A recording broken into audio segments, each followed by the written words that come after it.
Hey, welcome, all my right thinkers. Thanks for tuning in to check out your boy. Oh, it's about to go down today. I got something to do for you today. Let's do what we do. Wrightism, 25 rules to live by. Storytelling, story with message. There's a message and story for life. I give life lessons. You tune into receiving them. I appreciate you. We got a good thing going. Let's get this thing started. Right thinking mission, and I'm on it, is to enlighten, inspire, educate, and motivate you individual to a higher spiritual level of enlightenment. Right thinking way of life through mental and spiritual discipline. Practice daily will help and guide you to obtain your goal of reaching spiritual enlightenment, aka to know thyself. My mission is that all right thinkers know thyself. If you're a right thinker, your goal is to know thyself. So you see where we're going with this? Let's get there together. And I ask the question. Do you know you will when I'm through? That's the idea for you. And that's what I do. If it's rhetorical, if you don't know, tune in. I can help with that. So let's do this. A person who knows not and knows not that they know not is foolish. Disregard that.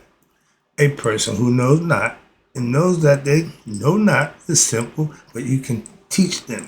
That's why I do what I do. For you, I appreciate you too. Stay tuned. I got more for you.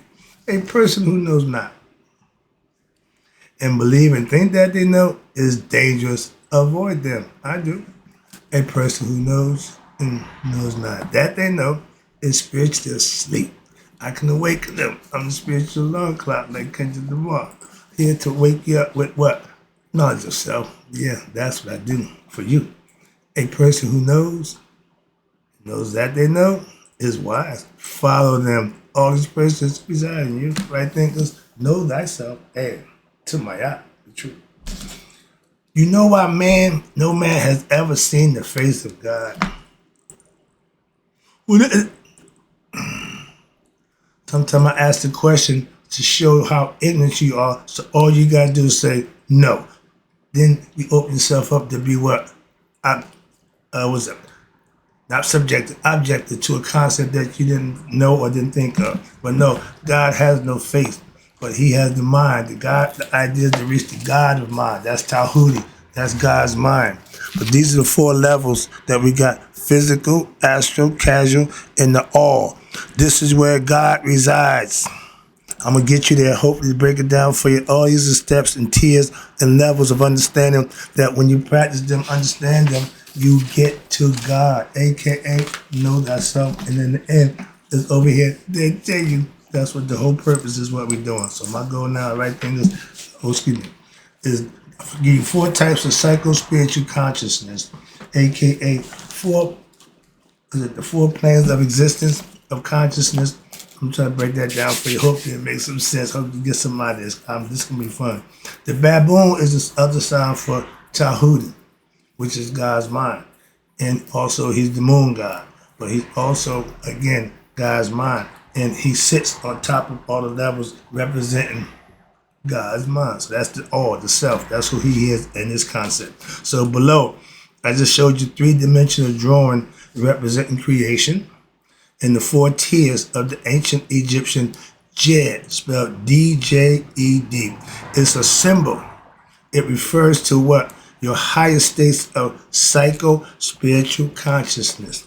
That means it's all mental along with the spirit. They come together now. The yin and the yang start to become one. And they call it consciousness, as well as the nature of what? The universe. Thus, the self, what they call it, absolute in India, God in Christianity. The self is the origin and the sustainer of all creation. We all know that. Okay, we passed that. Moving on. Let's talk. This first level, the physical body, we call that the physical plane. Okay? That's where the gross body and the senses, five senses of the body. And guess what? When we're going to do the senses, you only count four. They don't count the smell as a sense. We get to that later, but when you're studying and learning, I want to get all this information out. So I just wait till that time comes and I'll break that down for you. But the first sense, the physical body, physical plane, they call it, is gross body and senses. The Mind operates on what? The signals that the physical senses send to it by smelling, seeing, hearing, touching, and tasting. That's how it communicates on the physical level. Next level, which is called the subtle body, the senses, that's called the astral plane. That's when your body's at rest and your mind is off somewhere else, called astral plane. Okay, it's the subtle body and the senses, meaning this part of the body, the head, the mind. And then you got what they call the unconsciousness. That's the true you, the ego self. That's called the ego consciousness. That means you identify with yourself, and that's fine. But that's not the end all be all. That's the difference. Okay?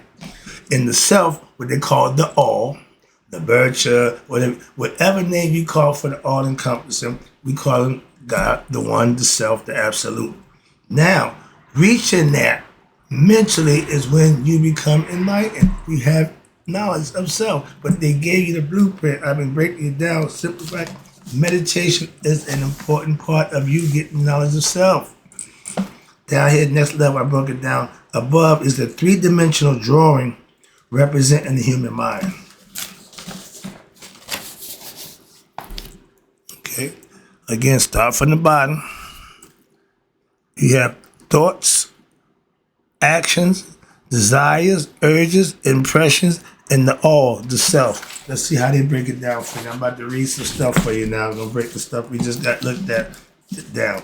The first of all, at the bottom, again, we start with the gross, the body senses. That's thoughts in action. You can think it, you can manifest it.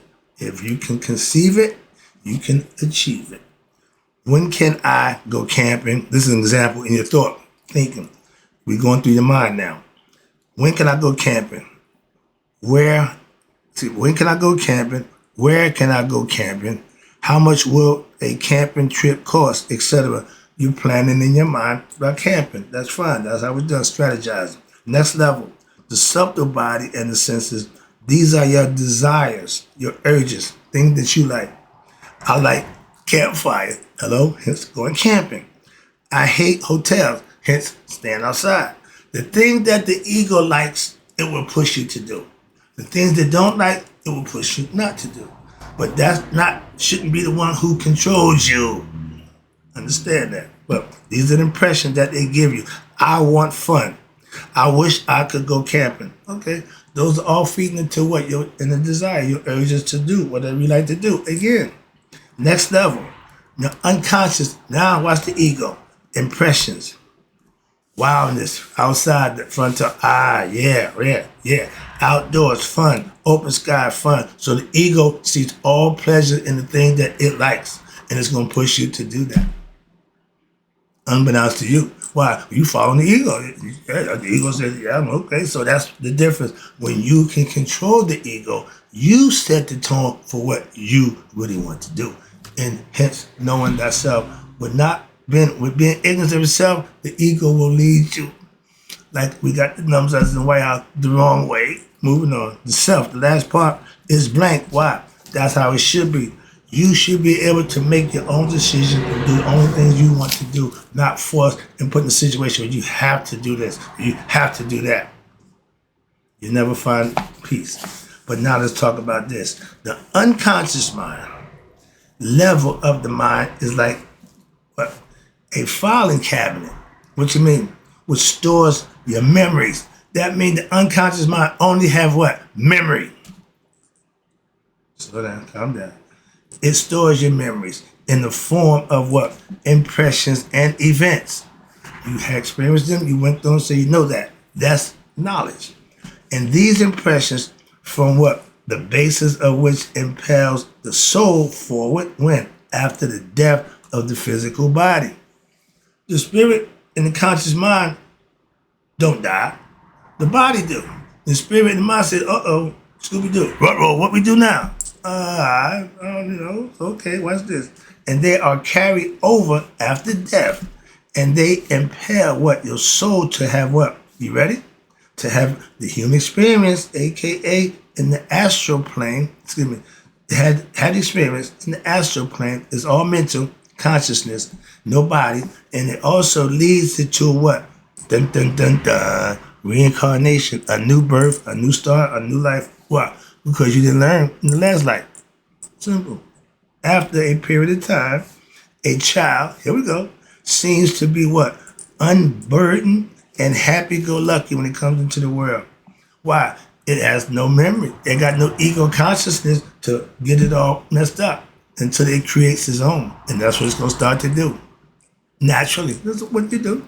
And watch this. But however, as the process of growth, ensures now the desires, the urges, the preferences, etc., will emerge in every human being. The first 7 years, they just gonna take in and take in. After that, they're gonna start maneuvering. They're gonna start whatever environment they're in. They're gonna start getting comfortable with that environment. Trust me, I'm a product of my environment, and I ain't ashamed to say that, but that's just human nature. Okay, don't worry about that.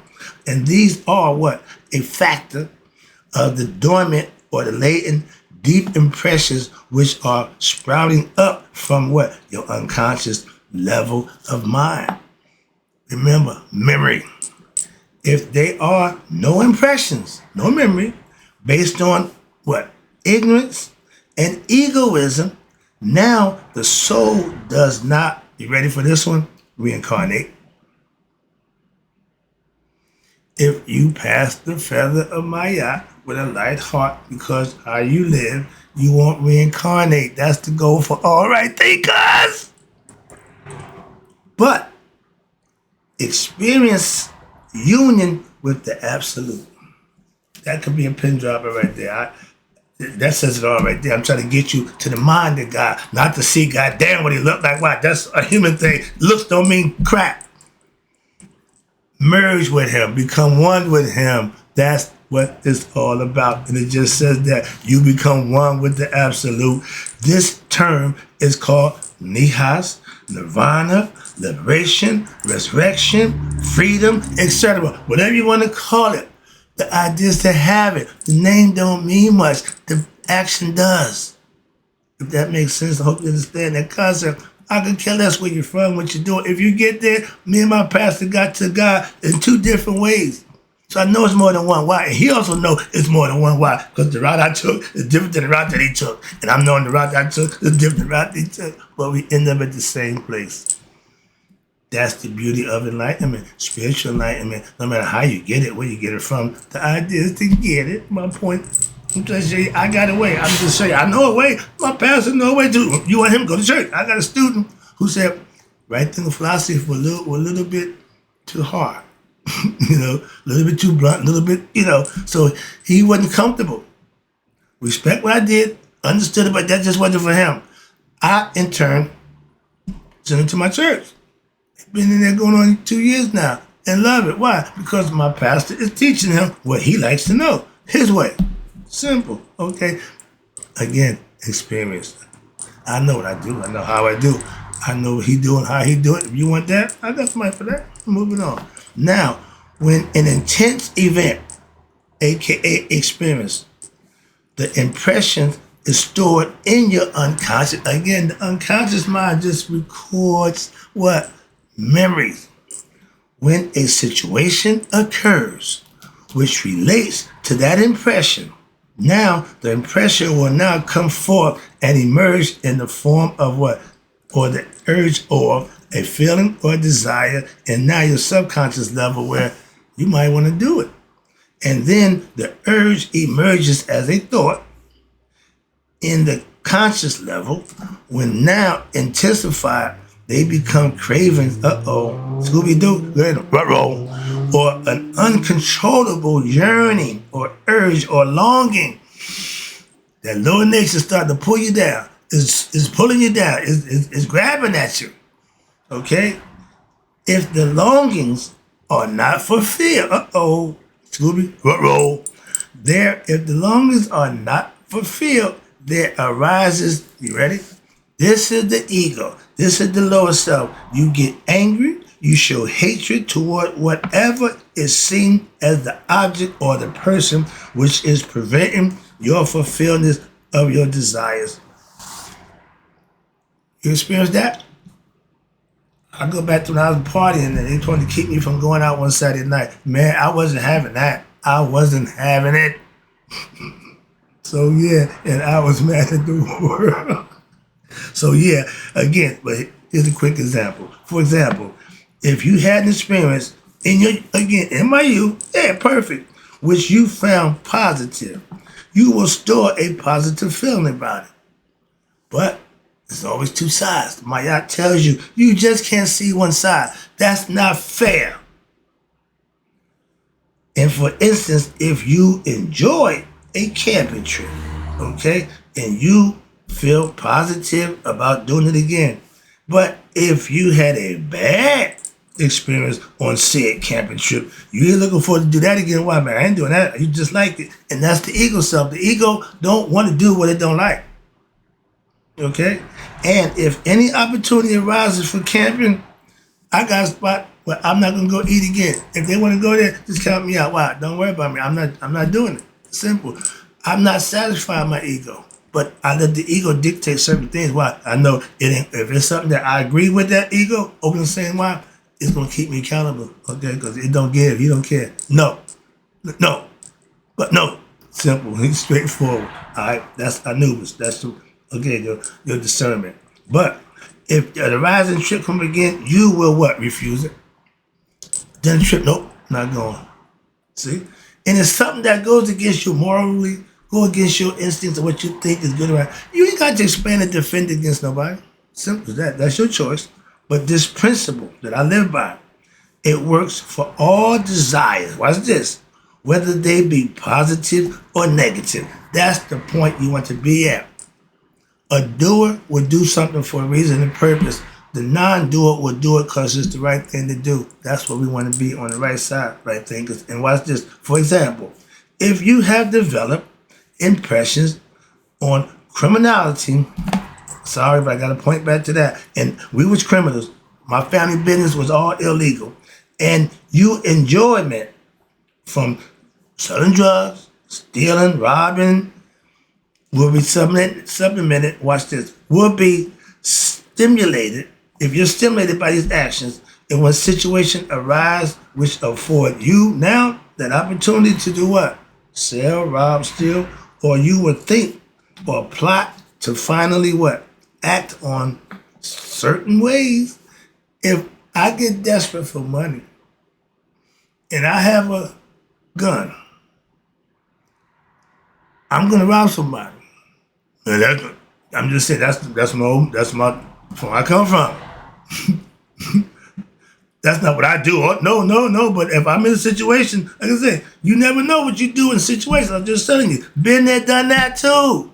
I ain't proud of it, but moving on. But we moving out. How the ego will dictate your actions if you let it. And watch this.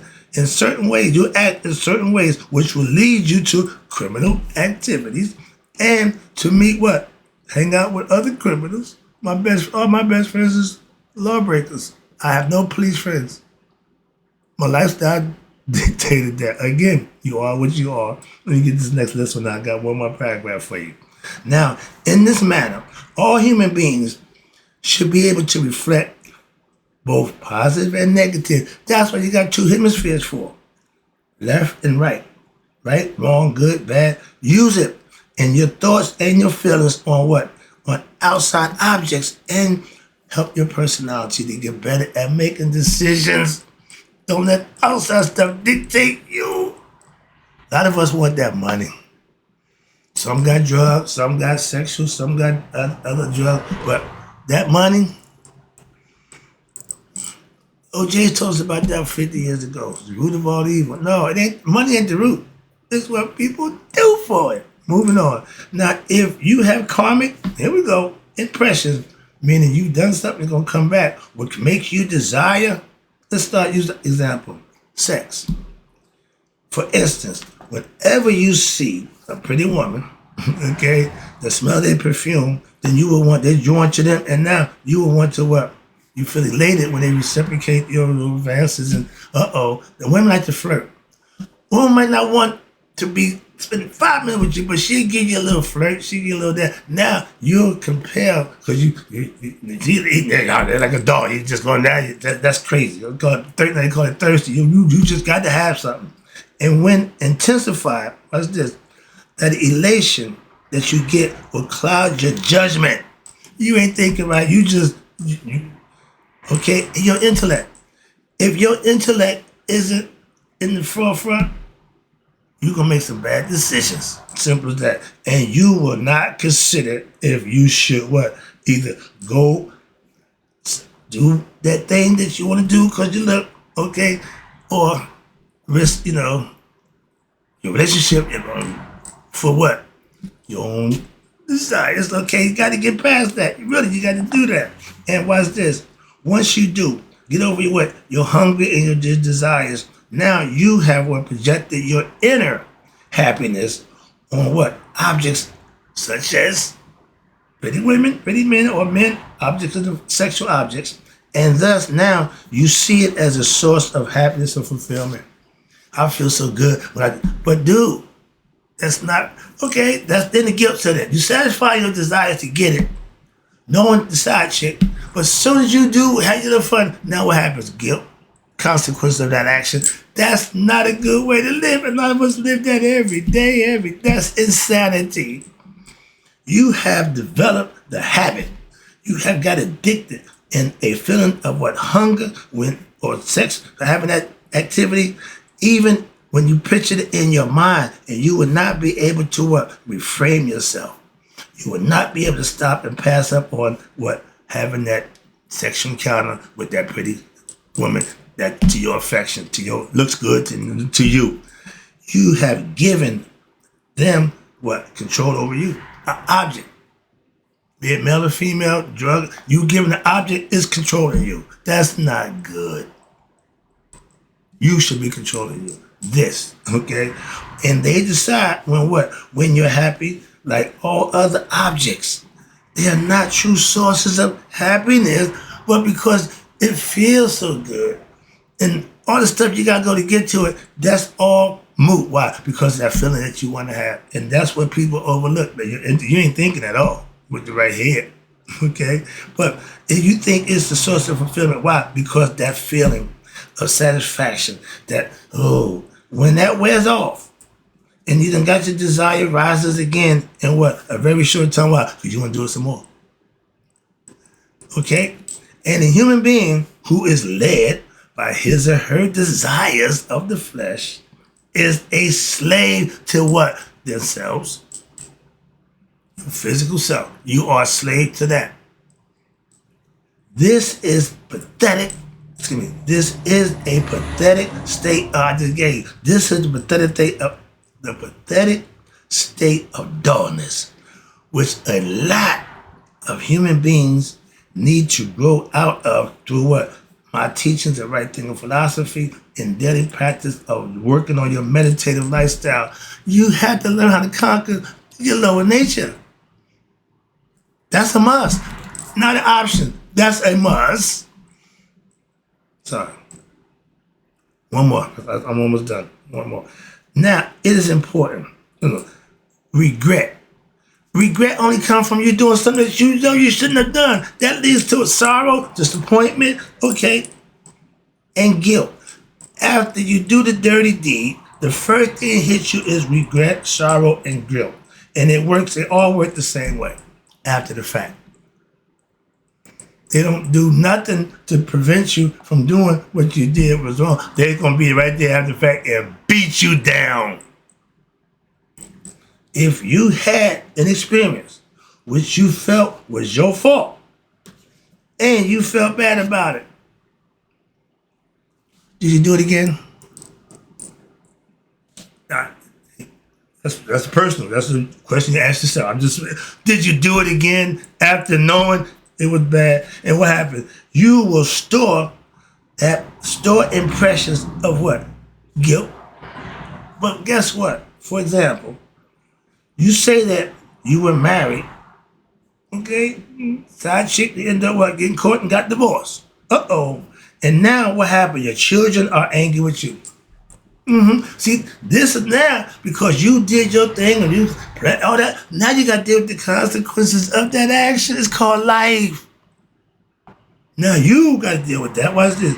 Again, you may eventually not remember the exact situation which caused the negative feel. Oh, you do. You won't forget that. But that impression will always remain. Whenever you have another experience, watch this, in the next life, because you're still going to come back, of someone putting down your parenting skills or your fidelity skills, you will develop what? Feelings and thoughts of what? Guilt. Why? The truth hurts, don't it? That's gut shot. Like, oh, yeah, you got me. Yeah, but you are the perpetrator of that. You have to live with that. Why? It don't go away. It's there. It's in the memory bank. Okay? But if people sense these feelings, and if you can exploit them, what? A lot of times we know dirt, what they call it having dirt. We can exploit them for their own what? Negative purposes. People blackmail you, hold stuff over your head, use you, manipulate you. That's not good.